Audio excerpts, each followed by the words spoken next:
John మనకిద్దరు ఆడపిల్లలే కదా, మరి మన వంశం మనదేమన్నా కాకతీయుల వంశమా లేకపోతే కృష్ణదేవరాయల వంశమా? ఏం పర్లేదు, మన వంశం లేనంత మాత్రాన ఈ ప్రపంచానికి వచ్చిన నష్టం ఏం లేదు. అంటే వారసుడు ఉండాలి కదా. అబ్బో, మనకిద్దరు ఉన్నారు కదా, వీళ్ళు వారసులు గారా? ఒకరు అడుగుతా చెప్పు, ఇండియాస్ ఫస్ట్ ప్రైమ్ మినిస్టర్ ఎవరు? నెహ్రూ కదా.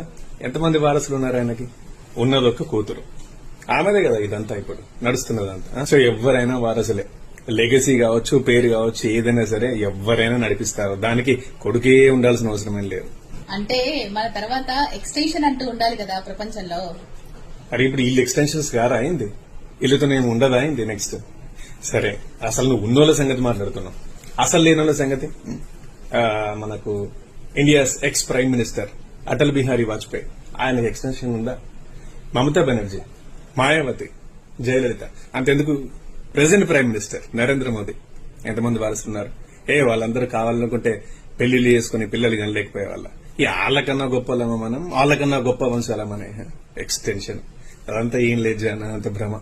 ఏదో సరే ఉన్నామా, మంచిగా ఉన్నామా, మంచిగా బతికినామా, నలుగురికి ఏమన్నా సాయం చేసినామా, ఇంక పోయినామా.